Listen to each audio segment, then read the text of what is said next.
All right, well, good afternoon, everybody. We are the Sons of Clio, and today we have a guest. We have Jocelyn Garay. She will talk to us. We will have a discussion on the recent overturning of Roe versus Wade opinion. And Jocelyn, if you want to just, take a few seconds to just introduce yourself.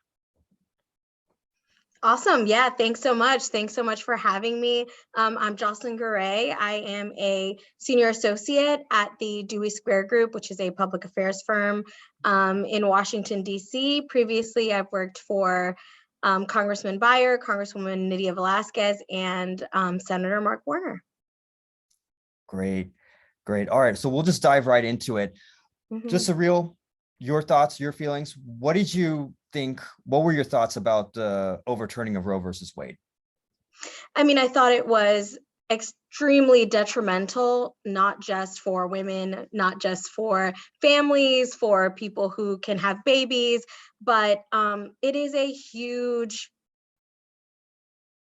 backstep in terms of human rights as a whole. I think this sets a precedent for all of our rights to be up for grabs by the Supreme Court. Okay. Okay. And so just kind of moving forward with that conversation, my question would be, I was reading a couple of days ago about the late and great Ruth Bader Ginsburg, and she had an interesting take on Roe versus Wade. I know a lot of people who celebrated this recent overturning opinion, they kind of cited her. Obviously, there was more nuance to what she really felt about Roe versus Wade.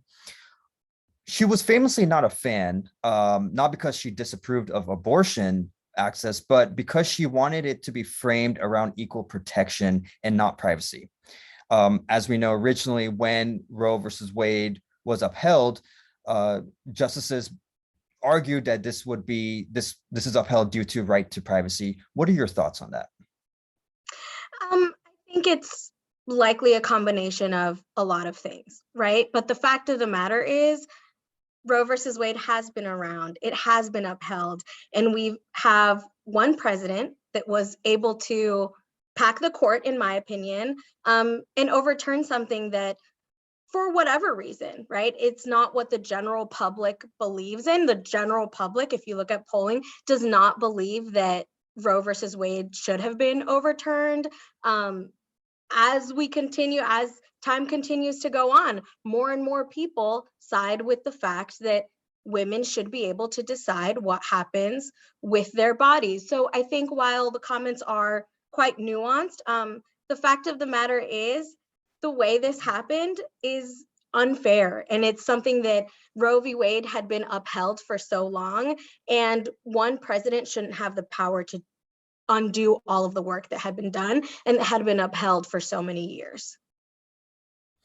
So that leads to my next point then is Justice Samuel Alito, who then took up the Dobbs versus Jackson case, said that abortion is not covered under the 14th Amendment because historically the framers never had that public policy in mind.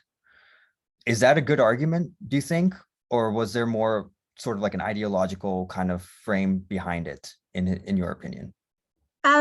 No, I don't believe that is a good argument. I mean, as we've seen throughout time, right? We all view the Constitution, frankly, however we see fit at that point in time. There were so many things when people couldn't have foreseen when the Constitution was made, when almost any amendment has been, put in the Constitution, has been ratified. In my opinion, it's a living, breathing document. It's something that we can use in whatever way we see fit. Yes, it has certain values that we uphold. One of those values being freedom, which is a value that has been taken away from many of us with this decision. Understood. Okay, Linus? Sure, as I wrangle my mute button here. I was going to actually take a step back and said, when you mentioned that the ruling is against public opinion, based on the way everybody's, I tend to agree. My question is, and this is we're definitely not I'm not a lawyer by any stretch of the imagination, so this is one of the reasons we wanted somebody with a little more knowledge about this to come in and give us some professional outlooks. Broadly speaking, and in specific to this case, how do you balance public opinion with, in other words, if the ruling to overturn the decision was legally valid, and there are some questions about that too, and we can touch on that, but regardless of whether it is or not, how do you balance the public opinion with the legalities of the court, or with the legality of the decision rather?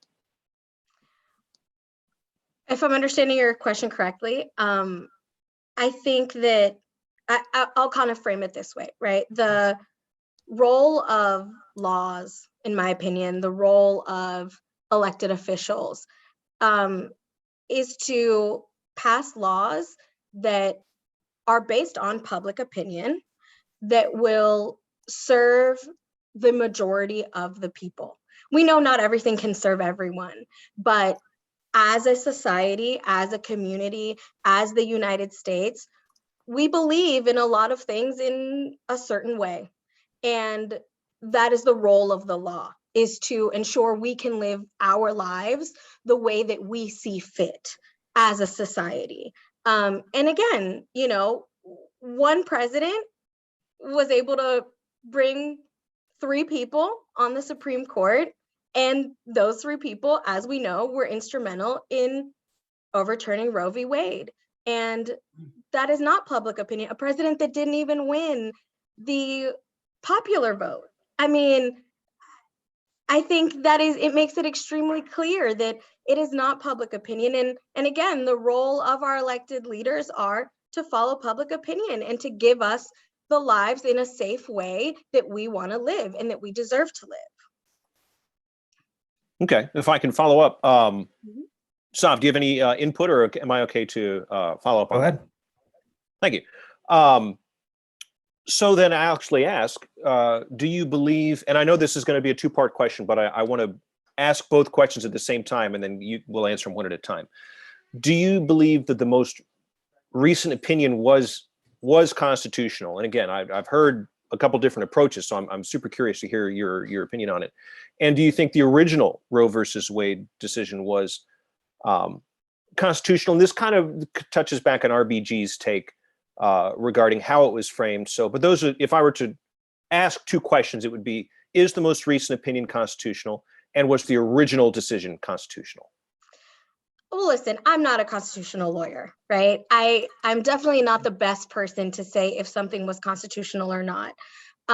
In my opinion, yes, Roe v. Wade was constitutional. That's why it had been upheld, for so long. I can't say whether this opinion was or wasn't. I wish I had a better answer for you, but, frankly, I don't. What I do know is that, it is time for Congress to take action, because what is constitutional is federal law. And it is time for them to codify Roe v. Wade, so that we aren't in this situation again. And there is a federal law and federal mandate allowing women to choose what happens with their own bodies. So Gotcha. I was going to say go ahead, Sav, but that's actually perfect for where I want to go with it next. But go ahead, Sav. I'm sorry. Go ahead, Linus. Okay. So I'll come back to, well, I think you actually did answer both questions. So cool. All right. So that leads into, we've got, I forget which article it was, but basically the pushback I've gotten, because I kind of want to see both sides of it, because it is such a contested issue. I want to understand it, as deeply as possible. The pushback that I've gotten when I've essentially taken the stance that you just outlined was that, well, the states never explicitly handed the power to the federal government, so it's not in their purview. And I agree, if it needs to be done, and it should be, that it needs to be codified into law. But do you know if that's actually possible? Is there a mechanism that you're aware that would allow the federal government to make a law about abortion that would stand up to constitutional scrutiny, so this doesn't just happen again? So, the federal government makes a law and says this is the way it is, and then later on the Supreme Court goes, no, that's also not constitutional, and we're overturning that as well. How would that be crafted? I think there are many ways, but yes, simplified, yes, I do believe there is a way for Congress to pass a law, to legalize abortion, to let women decide what happens with their own bodies, that would stand up, because that is the role of the federal government, right? And I think that's another issue with this overturning, is if we just hand everything back to the states, then what is the point of our federal government? What is the role of our federal government? The role of our federal government is to kind of set overall rules, right? To simplify it. This is what we stand for. And then, of course, local governments, state governments can expand on that, can make changes in whatever way they see fit, that are within legal limits for their populations, for their constituencies. But we can't just give everything back. We can't just say, okay, each state decides what happens with every single thing. The role of the federal government is to have overarching laws that set the tone in terms of what we believe in as a society and how we want to live our lives. Gotcha. Last thing, and then I'll hand it back to Sav for anything you might have. I'm going to try and, because this one, I'm going to try and frame this the appropriate way. So we'll see if I can do it here.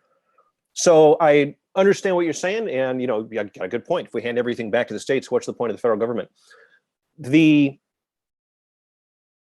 Sav, is it the 10th Amendment? The one that says basically if it's not covered, if it's not covered in constitutionally, then it goes back to the states.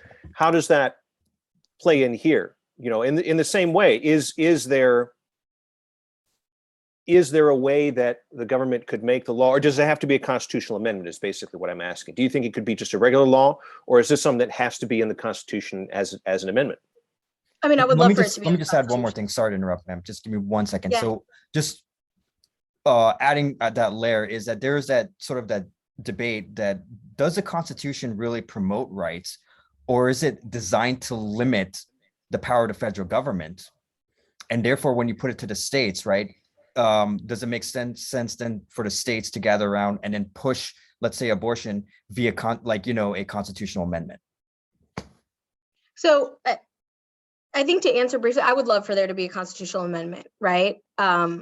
Yes, please pass a constitutional amendment saying that I have the right to do whatever I want with my body, that if I ever am in a position, if anyone is ever in a position where they are considering an abortion, may need an abortion, may want an abortion, that is a decision that they can make with their doctor, their family, whoever they see fit. Do I think it's absolutely necessary in order to legalize abortion? No. Again, I'm not a constitutional lawyer, right? I think that there is likely a much more nuanced discussion to be had there. But in simplified terms, I think there should be an amendment. And I think that, that's a tough road to get there. It's not something that I would expect to see probably even in my lifetime. But I do believe that we can see a law that Congress passes, that the president signs, that would give people the protection they deserve. Very well.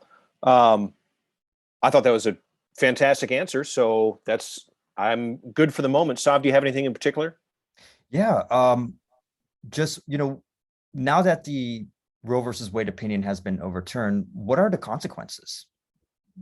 I mean, so many, right? Immediately, we saw states with trigger laws. We see so many states, I think it was 22 or 23, that will completely outlaw abortion, regardless of any circumstance. And so I think that's an immediate issue that we have, that women one day had a right to do something with their body, and the very next day, that right has been taken away. More so, I think we are seeing states that want to pass laws that will criminalize people from other states, that will want to help women. We see laws that will not allow women to travel to get the care that they need. I mean, that is big stuff. It is something that all of us should be worried about, whether you believe in abortion or not. It sets the precedent for a state government to be able to say, oh, actually, we don't believe you should be able to do this. So you can't go anywhere to get this procedure done that you very well may need. And that is scary. I mean, it's something that is not okay for any of us. I mean, we can see just a huge step back in all of our rights. I think, again, it sets the precedent to be able to do that. And more so, we see women that, sure, maybe, we've gotten a lot of great feel-good stories about companies that will pay for women to travel, that will, pay for all of the services, all of the travel, whatever it is. But the fact of the matter is, they shouldn't have to tell their employer that they're getting an abortion. That should be a private matter. It should be something that they deal with on their own terms. And the fact that the Supreme Court has made it so that, if you live in one of these states, not only are you going to have to make an extremely difficult decision, because we also know that no woman makes that choice lightly. And now not only do you have to make that choice yourself, with your doctor, with, your family, if you believe in God, with your God, with whatever it is that you believe in, but now you've also got to bring your employer into it. If, that's a possibility. You could be stuck there and, have nowhere to go and nothing to do. But if you're lucky enough to have an employer that will allow you to receive these services, medical services, now you've got to let them know. And maybe you don't want them to know. And honestly, you probably don't want them to know. I love my job. I love my colleagues. But if I were in that situation, I wouldn't want them to know. It's a tough choice. And I think that, again, it opens the door for us to have to share any type of medical information with our employer, which is something that we don't have to do currently, and we shouldn't have to do. There are things that you should be able to deal with. Anyone, right? Anyone that lives in the United States should be able to deal with on their own terms. And it's something that's being taken away from us. And it's something that we should all be very concerned about. So I was wrangling with this last night. I was reading about some of the, as you mentioned, the trigger laws and some of the anti-abortion laws that have come in place, especially in Texas, that has been talked about. And I know Tennessee, I think, has a bill that is making rounds. And I know this kind of goes into the weeds of semantics, but are these, based on what you know, are these laws designed to be a complete ban on abortion? Or is it like up to 6 weeks that I've been reading, just to get that clarity of what really these laws entail? So, it varies, right? It varies by state, it varies by law. States have multiple laws. There are a number of states that have complete bans, which means it doesn't matter number of weeks, it doesn't matter a reason, and there are people who will likely die. There are women who will likely die because it doesn't matter. It doesn't matter if your life is in danger. It doesn't matter, what the circumstance is. You just can't get this procedure done. And again, that's something that is extremely concerning. Jocelyn, I know that you work for a public advocacy firm, and you have, extensive experience working on Capitol Hill. We are right now in the midterm season. And so what is your current role right now, with shaping this abortion policy to get it codified at the federal government? I mean, I think it's an uphill battle given where we are currently in Congress. I think there are a number of representatives that would love to see it happen and that are working on it, but I think it goes to the importance of the midterm elections. People vote when they're mad. People vote when they're upset. People vote when they're unhappy. Prior to this decision, you know, we knew it was going to be tough for Democrats to keep control and to make any gains. Post this decision, I think it's a different ballpark. I think that, you know, it really opens the door. I think a lot of people have seen like, whoa, this is not okay. This is something that I need to be concerned about. It is something that I need to elect folks to make sure that I am protected, that my family is protected, that 3 people don't have the ability to continue stripping my rights.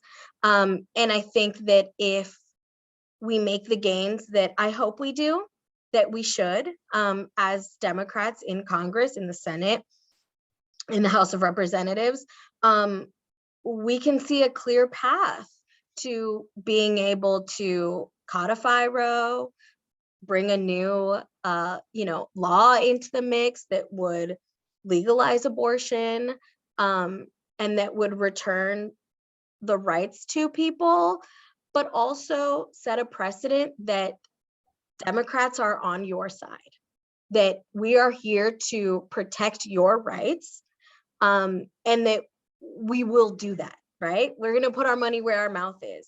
And if we make the gains that I hope we do in November, if we're able to keep control and gain a few seats, I think the American public as a whole will be better for it. If I may ask, if it's okay to ask this, with your work and everything, are you currently engaged in campaigning for some of the candidates right now, to win this midterm election? At this very moment, not directly. You know, some of our clients are folks, are candidates that we help, you know, in messaging and in training. That being said, you know, I'm a Virginian. I've always been very involved in Virginia politics. I've been in a couple of meetings talking about what we're going to do in Virginia to help, you know, our folks. We've got some new seats, we've got some new traction, you know, some traction that we can definitely make and gain momentum on. And so I will definitely be helping candidates. I will definitely, you know, be out there knocking on doors. I've talked with folks about traveling to places, you know, some red to blue districts, to be able to knock on doors, phone bank, and do whatever it is that we can do to help folks. And I would encourage anyone listening, right, anyone watching, to do the same. If you live somewhere where, you know, you're safe, you're good, do a phone bank, text bank. If you're able to travel, go to one of these districts that needs the help, knock on those doors. If you have language skills, right? I speak Spanish. I love going into Spanish speaking neighborhoods, knocking on doors and letting folks know what Democrats stand for, what that candidate stands for, and, you know, encouraging them to go out to vote and letting them know that their voice is being heard. And I think, you know, the more of us that do that, the better we'll be for it, the more likely that we'll make the gains that we need to make, and the more we'll be able to protect ourselves and our family members. Great, awesome. Very good. I have really just one more short question, I hope, and I believe that'll wrap it up. Unless, Sav, do you have anything pressing that you want to add in? Nope, that's it. Okay.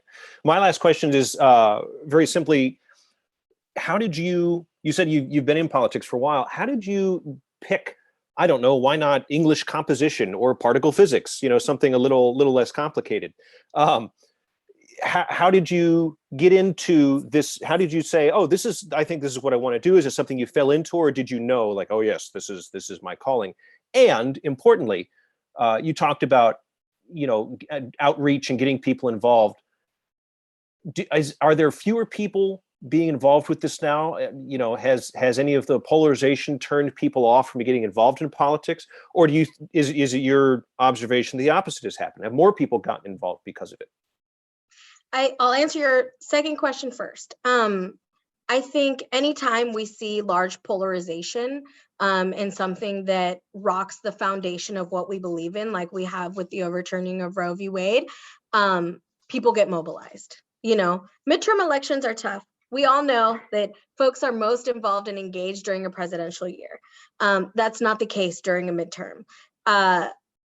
I I don't believe we will see what we usually see this midterm. I think we're going to see something much like we did after 2016, that in 2017 and 2018, people were far more engaged and involved. I think that, when President Biden won in 2020, folks kind of sighed and were like, okay. And they took the time they needed to, rest and recharge. And now they're fired up again. So I think, again, anytime we see large polarization, anytime we see something that will rile folks up, we're going to see a lot of involvement.